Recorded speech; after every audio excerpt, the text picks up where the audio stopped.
Ustedes saben que este es un tema del cual hablamos seguido en Campaña del Miedo.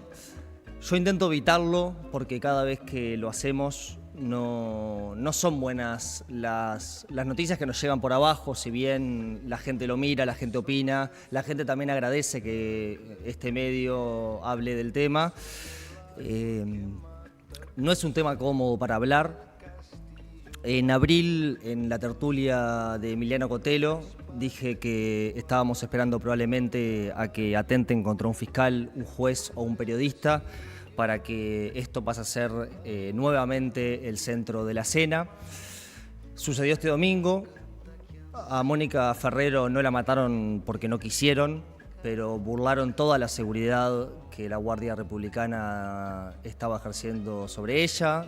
Recordemos que Mónica Ferrero tenía custodia porque ya había sido amenazada, había sido rapiñada, pero ella claramente dio a entender que fue una rapiña en un intento de atentado donde le dejaron todo el brazo negro.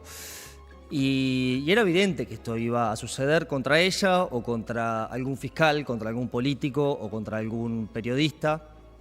Y sucedió. Como también era evidente que el crecimiento de las incautaciones iba a suceder, como era evidente que algún narco iba a dar alguna entrevista en televisión, como era evidente que la corrupción iba a dejar de ser solamente policial y aduanera para empezar a ser también política, y le terminamos dando un pasaporte al narcotraficante uruguayo y sudamericano más buscado por la DEA hoy en día, a quien no le atribuyo responsabilidades directas a los principales jerarcas, pero evidentemente fue parte de un entramado de corrupción. Alguien tiene que haber sido tocado ahí. Y estamos en un escenario en donde todo es evidente y sabemos hacia dónde vamos y seguimos haciendo las cosas que han llevado al resto de los países del continente a estos escenarios.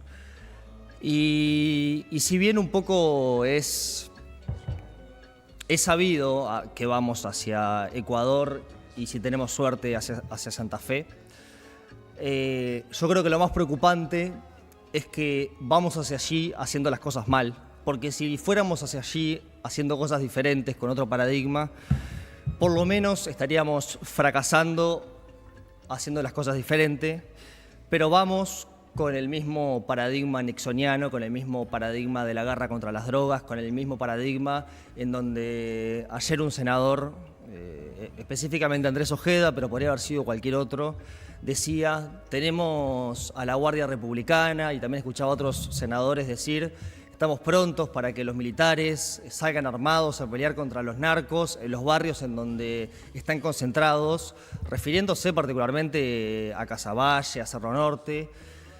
Y la cabecilla del atentado contra Mónica Ferrero, según los principales lineamientos de la investigación policial, es Fernández Albín del Cerro, no confundirse con Albín de Villa Española, que está vinculado a Beto Suárez y es opositor a los Colorados.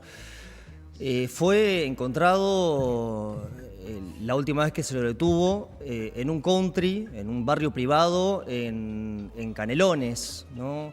Porque cuando pensamos en los narcotraficantes en general pensamos en pibitos de gorra, que seguramente le falta una tecla, pero nunca pensamos en que en realidad los verdaderos narcotraficantes que traen toneladas de cocaína viven en barrios privados, seguramente usan traje y corbata, y se reportan a escritorios donde lavan millones y millones de dólares, porque el narcotráfico en Uruguay ya no es una cuestión de tranzas, ya no es una cuestión de chiquitajes, sino que, como venimos diciendo hace meses y años, nuestro país se ha convertido en un hub en el hub de Latinoamérica hacia el sur para sacar la cocaína hacia Europa, ¿no? Dejamos de ser un país de tránsito para ser un país de acopio, frase que no paramos de repetir e insistir, y esto tal vez sea un síntoma más.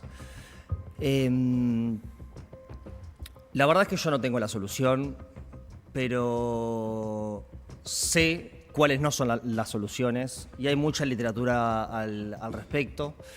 Existe un trilema que le pedía a Nico si lo podía compartir, y le doy la bienvenida y el ingreso al primer panelista que me viene a dar el apoyo para no dar esta discusión solo. Estos no me dejen solo. Perdón, Completamente. Marcos, perdón la demora. ¿Cómo estás, amigo? Bien, todo bien, te escuché, te estaba escuchando igual. Tuve unos percances domiciliarios, pero acá estamos. Muy bien. Existe un trilema que lo voy a poner en mi pantalla grande porque veo cada vez menos, que es el trilema de Lessing, que es un gringo, pero que también lo escribió con Juan Pablo Luna, a quien, si les interesa la literatura sobre qué hacer con el narcotráfico, se los recomiendo mucho, a Juan Pablo Luna, que justamente dice que vos no podés frenar a la vez la violencia, el tráfico y la corrupción, ¿no? Si vos querés frenar la corrupción, va a aumentar necesariamente lo que es la violencia para que por vías no legales ingrese más tráfico. Si vos querés liberalizar lo que es el tráfico, efectivamente te va a bajar la corrupción, ¿no? Pero si vos querés frenar lo que es el tráfico, el precio de la corrupción sube, ¿no? Y por lo tanto va a haber más corrupción. Y si vos querés frenar tráfico y corrupción a la vez, lo que se te dispara efectivamente es la violencia, ¿no?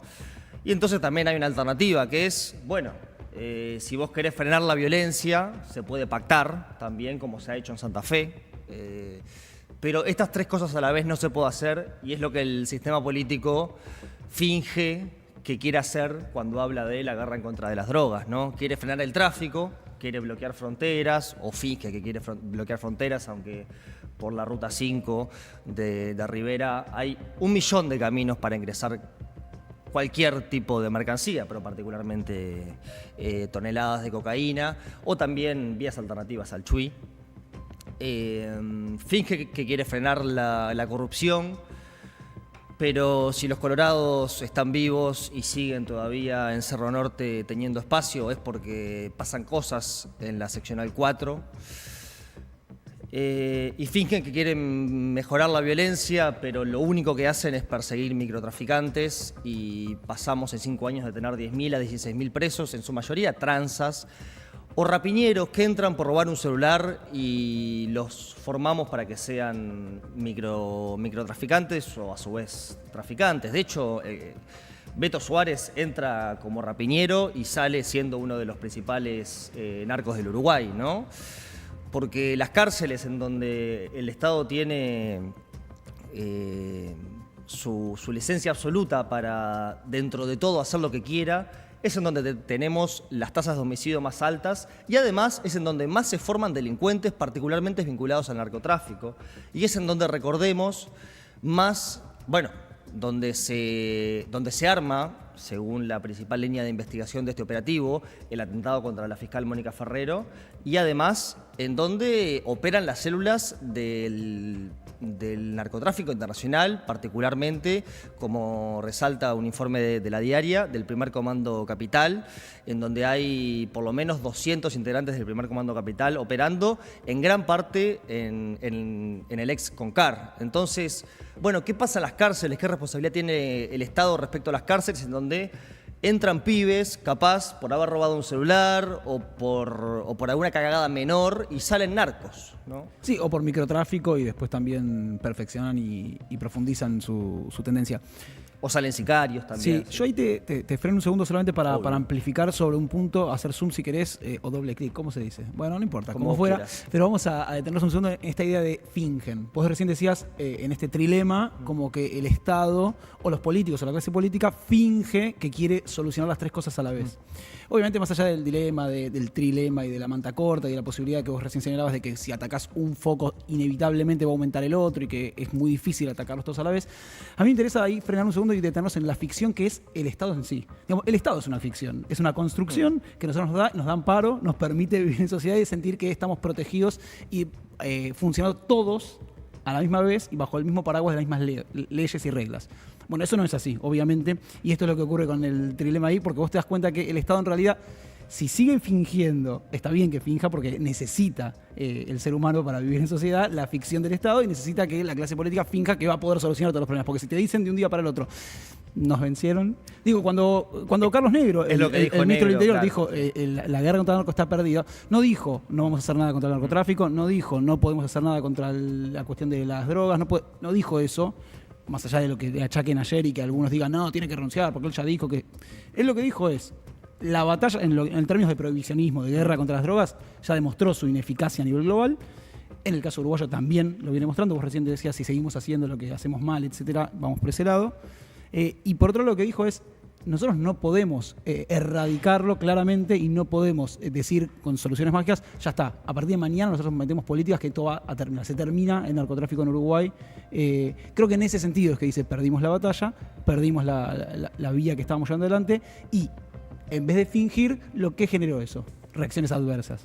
Si vos me decís no, porque generó un gran consenso social para poder llevar adelante, entonces medidas paliativas, alternativas, de otra búsqueda, de otra índole, bueno, quizás mañana, bueno, que el fallido, quizás lo de ayer sea un punto de inflexión en términos de... El domingo de madrugada. Sí, sí. No, el hecho es el domingo, lo de ayer es la conjunción de la clase política en torno a esto. Digo, me parece que ahí, yo hablaba ayer con varios especialistas en el tema y en términos políticos y demás, y señalaban, mira, quizás sin ser grandes expectativas, sin pensar que a partir de ahora, qué bueno, todo va a estar bien, vamos a estar todos unidos, porque también esa es una gran ficción necesaria, pero una ficción al fin, que nos da amparo.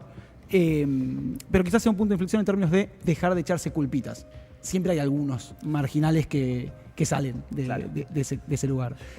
Sin caer tampoco en la falsa idea de que, bueno, porque todos salgan a decir, bueno, estamos todos unidos en esto, va a alcanzar. Tengo mucho para decir respecto a la respuesta del sistema político, que, a ver, a priori es buena. Me alegro que se hayan preocupado ahora por esto y que ahora sacan a pedir todos presupuestos por fiscalía y que el déficit fiscal pase a segundo plano, me alegro. Pero me parece muy interesante el punto que vos rescatás de lo que le achacaron a Carlos Negro, al ministro, cuando dijo que el paradigma de la guerra contra las drogas ha sido un paradigma que fracasó justamente porque este trilema muestra que las tres cosas a la vez, y menciona casos como Paraguay, como Santa Fe, como Ecuador, etcétera, etcétera, han sido casos en donde han querido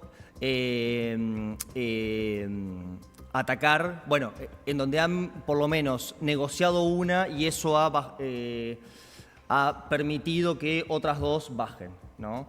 Pero claro, cuando Negro sale a decir esto, en lugar del sistema político decir, ok, bien, tal vez podemos ver esta situación del narcotráfico como una economía ilegal que maneja un nivel de volumen económico por momentos superior a lo que es la economía legal, ¿no? Porque hablábamos cuando apareció la incautación de Punta Espinillo, también aparentemente atribuida a Fernández Albín, quien, por si no lo saben, hoy en día está suelto, ¿no?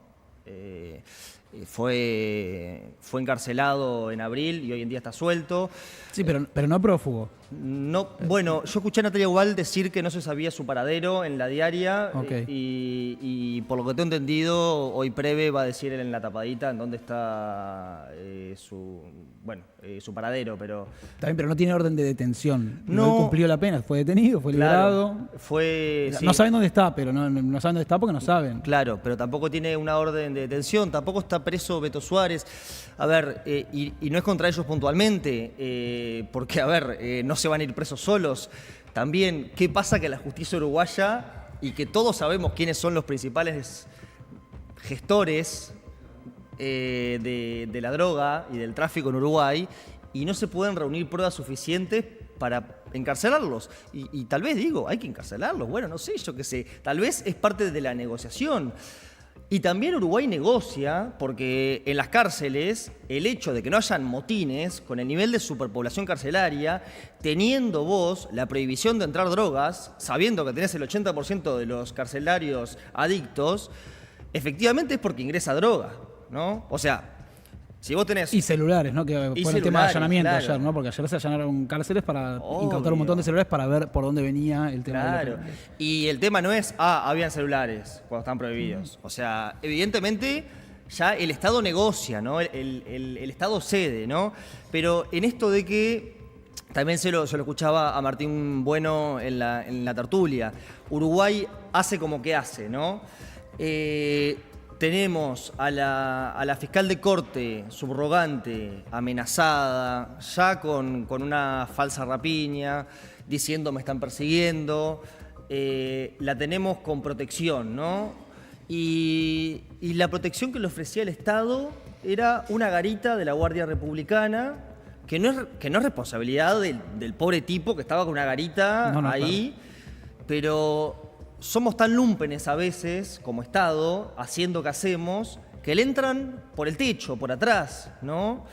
Y en esto que hacemos como que hacemos, el gobierno, la respuesta que da es, bueno, tranquilos que ya encontramos a dos lúmpenes también, porque no encontraron a gente directamente vinculada con los Alvin, sino que encontraron a manos de obra que terminan quemando una camioneta. Sí, en realidad los que detuvieron son los que hicieron el apoyo, en realidad. Son los que hicieron el apoyo en el auto, en el auto que alternativo. Ni siquiera son los que cometen el atentado. Uno va a quedar imputado, el otro va a ser liberado igual, se estipula, porque no tiene participación. Claro. Es una mujer que estaba acompañando a este otro que sí habría tenido participación en esta idea de auto de apoyo. Claro. Se habla de un Volkswagen, bueno, etcétera, claro. Ahora, si no me equivoco. Yo vuelvo a la idea de la ficción y de fingir, porque vos decís, bueno, es como que hace que hace. Yo creo que el Estado siempre hace que hace. Es inevitable la idea de la ficción, la idea de que va a fingir, y esta idea de fingir demencia. No lo estoy ponderando y no estoy diciendo que está bien que sea así. La diferencia no son los resultados, porque si el Estado hace, que ataca la pobreza y me baja la pobreza, yo digo, seguí haciendo que haces. Bueno, obviamente, hay ciertas declamaciones que son necesarias porque nadie... O sea, imagínate vos, la mayor parte de la sociedad no entiende quizás, pero no entiende no porque no pueda entender, sino porque no ha discutido, no tiene por qué ser especialista en temas de narcotráfico y leer y hablar con especialistas, que uno quizás como periodista, aún sin saber y sin entender, pero tiene la posibilidad de dialogar con especialistas que le van mostrando otros caminos, que en realidad este trilesma existe, que la posibilidad de acabar con el narcotráfico de cuajo es imposible, sin grandes niveles de violencia, sin grandes niveles de corrupción, que también hay alguna ficción ahí en torno a, bueno, porque en realidad la clase política se une ahora en torno a esto. Bueno, se une en torno a esto, pero ¿cuáles son los vasos comunicantes entre el narcotráfico a nivel global? Ni siquiera estoy hablando solo de Uruguay, pero en Uruguay también, y la clase política. ¿No hay? ¿No existe?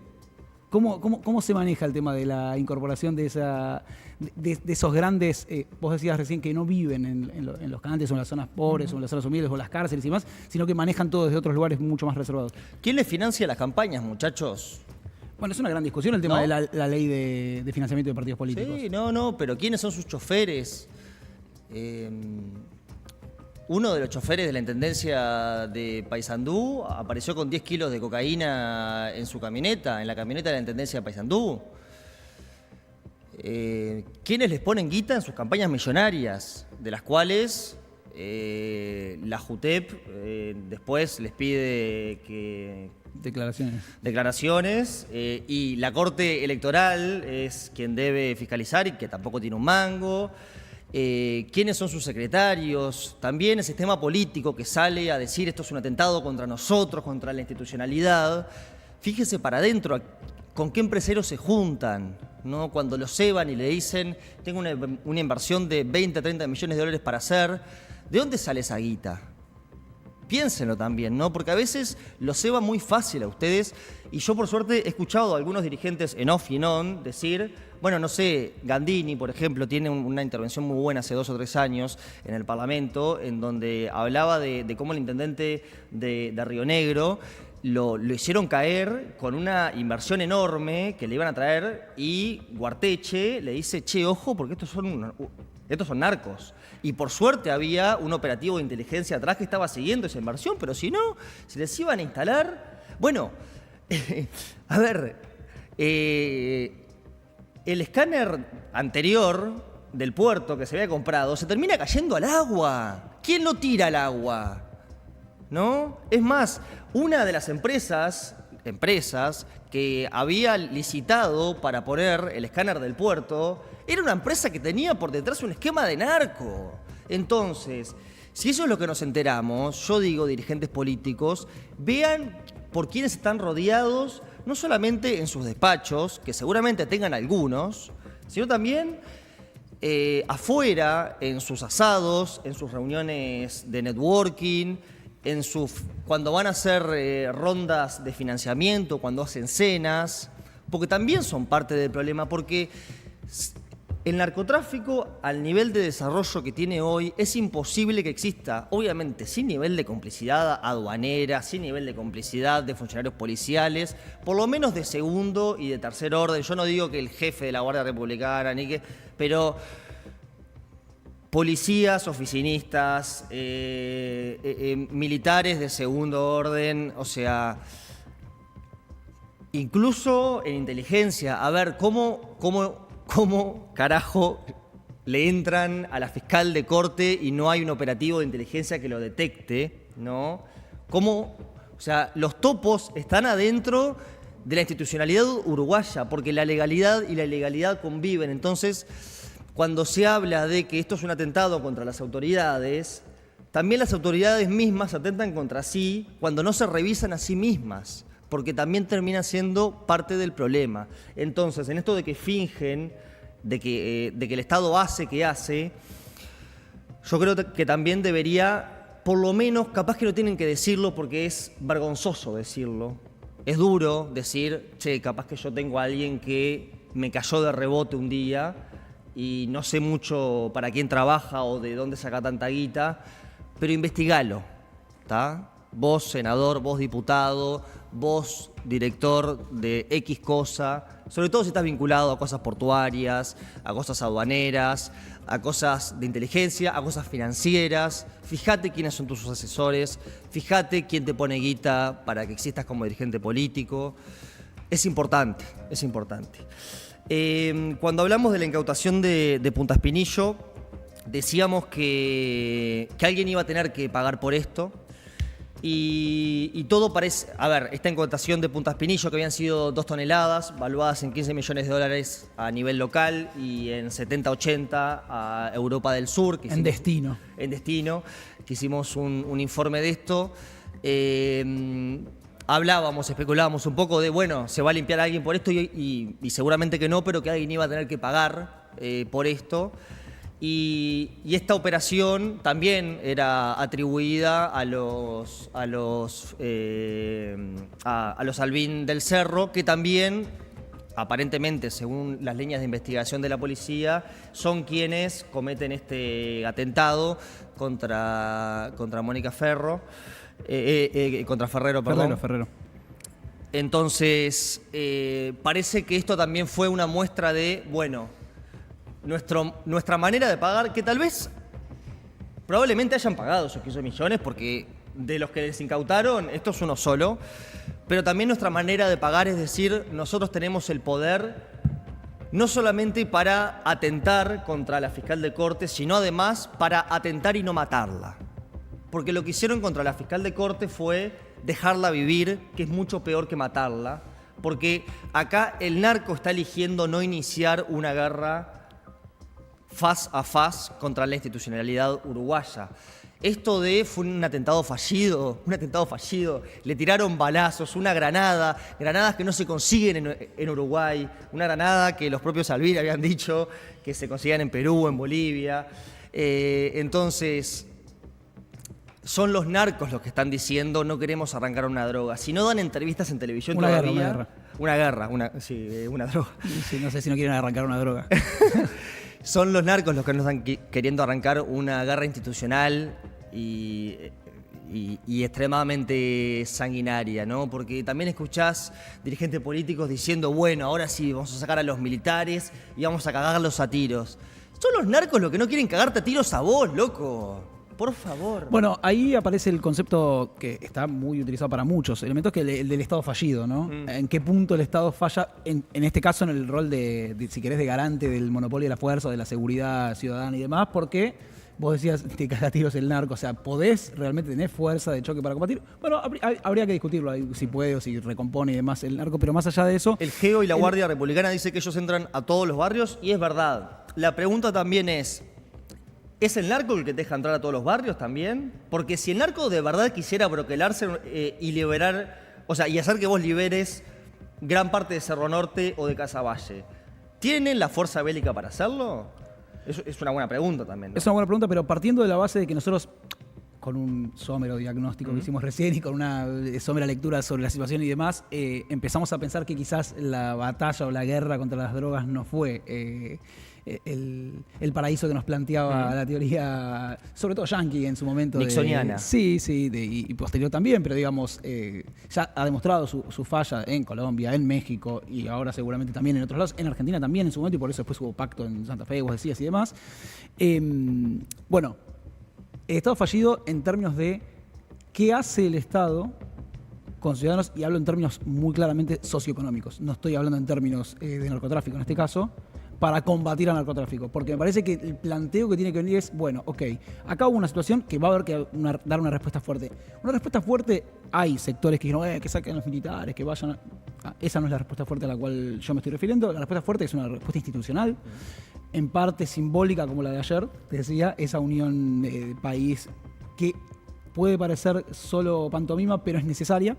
Ahí en la parte de la ficción que sí es necesaria, y aparece después la respuesta judicial. O sea, acá tiene que haber una respuesta, claramente tienen que encontrar a los responsables de este hecho concreto, llevarlos a detenidos o en lo que fuera, etcétera. Por una cuestión de otra vez, de sostener esta ficción de que el Estado puede combatir hechos que salen de la norma de la regulación institucional, etcétera y demás. Ahora, a mediano plazo, ni siquiera te digo largo plazo, a mediano plazo, ¿qué haces para no frenar el narcotráfico? Ni siquiera estoy diciendo frenar el narcotráfico, para lograr que esa instalación social, porque para que se instale el narcotráfico en los barrios, en las zonas, para que consiga su mano de obra en las cárceles, pero también en los barrios y demás, tiene que estar ocurriendo hace muchos años por debajo del radar, y no tan por debajo del radar porque las estadísticas están, las denuncias están, los estudios en la academia están, situaciones de vida de esos lugares que permite que toda esa población, que es mucha, prefiera ir a trabajar o a ser soldadito narco que a trabajar por fuera y buscar una salida, que probablemente no la haya tampoco o no la tuvieran. Tiene que haber eso, y tiene que existir hace años una institucionalidad que sea cómplice de esa ilegalidad, ¿no? Pero sí, también se habla un poco de esta cultura tumbera, cultura narco, etcétera, etcétera, en donde efectivamente es mucho más redituable en términos económicos vender, hacer microtráfico o incluso hacer sicariato que ponerte a hacer una carrera y terminar trabajando por 25.000, 30.000 pesos, hacer una carrera, terminar el liceo. Yo creo que sí, estamos de acuerdo, pero yo creo que ni siquiera se presta para hacia determinados sectores de la población la posibilidad de pensarse en esa perspectiva de mediano y largo plazo. Entonces, no es que ellos a los 8 años dicen, no, ¿y yo qué voy a hacer? Voy a estudiar y me voy a dedicar para después ganar 25.000 pesos o meto con él. Es mucho más llana la discusión, sí, claro, y es mucho más abajo, y me parece que si el Estado, y ahí es lo de Estado fallido, si el Estado no aparece para recomponer ese tejido, para recomponer esa situación y para buscar allí donde está fallando, es a nivel educativo, es a nivel económico, es a nivel social, es a nivel cultural, es en un montón de planos en los cuales podría desarrollar y trabajar. No digo que no lo hace y que no hace nada, digo que claramente ahí me parece que está el fortalecimiento. Después la otra pata, la judicial, la del narco, la de cómo freno, la de cómo combato a lo que ya existe, es otra parte. Y no estoy diciendo que el combate tenga que ser el que viene planteándose, porque claramente ha fracasado, pero es otra parte. Y me parece que eso es algo que especialistas, gente que trabaja en la justicia, gente que trabaja en la academia, periodistas y demás, han puesto la voz. Y vos fíjate, cada vez que aparecen una seguidilla de homicidios o una cuestión con el narcotráfico, y en este caso un quiebre institucional porque fue un atentado contra la fiscal de corte, se llenan los programas. Vos podés agarrar, yo ayer googleaba los nombres de las personas que estaban hablando en los diferentes programas de televisión, de radio y demás, y hace 5 meses hablaron de vuelta, hace un año hablaron de vuelta, hace un año y medio hablaron de vuelta. O sea, siempre están hablando y siempre están repitiendo las mismas cosas, y esto no habla mal de ellos. Habla mal de que la clase dirigencial y la clase política no toma nota de esto o no lo puede llevar adelante. Claro, pero eso que decís es muy interesante porque cuando limpian a 3 pibes en el cerro, o cuando hace una semana y media sale un gurí de la cárcel y le hacen un intento de homicidio en la puerta de la cárcel, es decir, ya ni el Estado puede asegurar la salida de la cárcel. No se armó este nivel de debate político. A mí un poco lo que me indigna es que, bueno, cuando Marcet manda un mensaje a los canales de televisión, efectivamente nos indignamos, es un problema de seguridad nacional. Cuando se ataca a una fiscal de corte, efectivamente está bien que nos indignemos, pero es ahí cuando nos indignamos, pero no cuando tenemos 30% de niños pobres, no cuando Uruguay duplica la tasa de homicidios del mundo, no cuando vemos cargamentos y cargamentos y cargamentos de cocaína que antes no pasaban por Uruguay. Digo antes, hace 10, 15 años, no hace 5. Esto no se lo estoy atribuyendo estrictamente al último gobierno. No quiero partidarizar esta discusión. Es una política en contra de las drogas fallida a nivel... Una auténtica política de Estado. Estado, ¿no? Y yo creo que justamente acá la política... Y me cuesta mucho tener un discurso antipolítica, porque yo suelo defender que la política resuelva sus problemas a través... Para mí esto se resuelve con más política, no con menos política. Claro, claro, pero el sistema político falla en el diagnóstico. Está bien lo que dice Orsi de, bueno, hay que apurar la ley de lavado de activos, porque eso... Pero tampoco esta ley de lavado de activos es una panacea... tampoco es que van a reformar el esquema financista de Uruguay, se van a tener más controles, la CENACLAF yo creo que está actuando mejor, pero no va a ser un cambio de un día para otro. No se está hablando de brindar fronteras, Ruta 5 en Rivera, Chuy. ¿Qué vas a hacer con los mergulladores que tenés abajo de Delta del Tigre? ¿No? Porque... ¿Es en portugués eso? Sí, son los buzos del primer comando capital, que son los que están sacando las toneladas, ¿no? Porque pusiste un buen escáner en el puerto, que hasta ahora viene invicto, desde diciembre del año pasado, y te la están sacando... ¿Invicto es que no casó nada? ¿Que no casó nada o que nada pasó por...? No apareció ninguna incautación en Europa que haya pasado por lo menos por el escáner, como pasaba con el anterior, que ya era un escáner de joda, ¿no? Pero igual ya tenían un plan B, que es que te lo sacan... te lo infectan en alta mar. Entonces, es como que resolvemos, taponeamos, ¿no?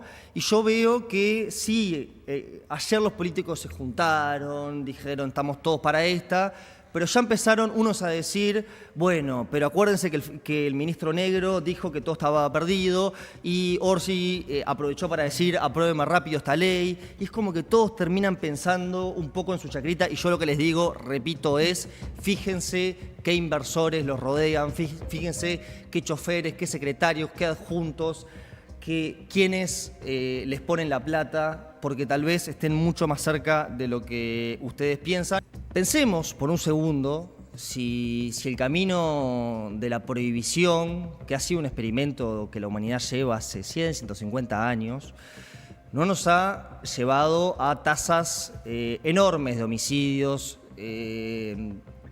muertes por sobredosis altísimas, y no le hemos dado el negocio más lucrativo de la humanidad al crimen organizado, es decir, la venta de estupefacientes, psicoactivos. Y si no se tienen que replantear ustedes mismos, si no están dentro de un relato un poco contradictorio. Yo no tengo nada más. Yo me quiero borrar de esta parte. No, me parece que hay un tema ahí que... No sean caretas, loco. Yo en particular, más allá de los consumos que haya tenido, no me tocó con clase dirigente político. No uruguayos, por lo menos. No uruguayos todavía, pero todavía, Clara. Ay, pero, con los porteños ni te digo, no sé lo que son yo lo que quiero señalar es que, me ha tocado estar en reuniones en el Parlamento argentino donde había situaciones. Pero más allá de eso, yo creo que hay que dar todas las discusiones. Me parece importante pensar si es una cuestión de paradigma prohibicionista versus regulacionista versus liberalizador. No lo sé, no tengo la respuesta. Vos dijiste al principio, yo no tengo la respuesta de cómo se soluciona. Está claro que el prohibicionismo fracasó, está claro que el modo en que el Estado se comporta en relación a eso fracasó, pero tampoco hay una respuesta unívoca, incluso en la academia, incluso entre los que creen que fracasó este paradigma, de decir, che, entonces hay que regularlo todo y hay que liberarse. Son etapas, capaz. Capaz hay etapas para ir llevando adelante algunas cuestiones. Capaz hay que negociar en ese trilema de Lessing, tenés que negociar algunas cosas para ir saldando otras. Y yo insisto, si vos no solucionás otro problema, que es quiénes son los que, no los que caen en el consumo, quiénes son los que caen en la necesidad de ser trabajadores, mano de obra y fortalecer y vivir alrededor de ese sistema, entonces tampoco tiene mucha solución. Claro, y una última punta y ya vamos con el siguiente tema. Sí. Tampoco nos preocupamos cuando era evidente que estaban desplazando un montón de familias, porque vos hablás de los que terminan siendo... Sí, de los que participan. Claro, de los que participan. No participan. Pero obvio, hay muchas familias laburantes que dicen, yo no quiero negociar, yo no quiero ser parte de esto, yo no quiero... Porque dentro de un barrio tomado por el narcotráfico, no todos tienen que ser vendedores o sicarios. Hay muchos que pueden ser mulas, que pueden ser guardianes, ¿no? Y para eso ya está bien para el narco. Pero hay algunos que dicen, no, yo acá no, porque yo... sí, pero no estoy de acuerdo. Porque no estoy para esta. ¿Sabes qué? A la semana te hacen una rapiña, te dicen tenés 6 horas para irte, y hay casos documentados enormes de familias desplazadas, y cuando eso sucedió, tampoco nos preocupó. Y está bien que nos preocupe esto de Mónica Ferrero.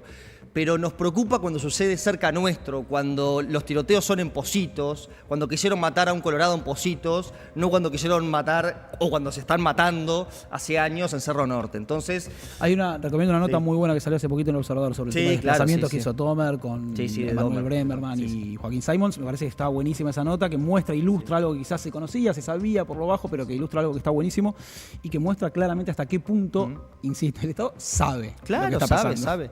Sabe. Y quiero quebrar una lanza por Diego Sanjurjo, que hizo una reflexión. Que es muy parecido a vos ahora que lo veo. La puta madre. Son los dos saltos y se parecen mucho.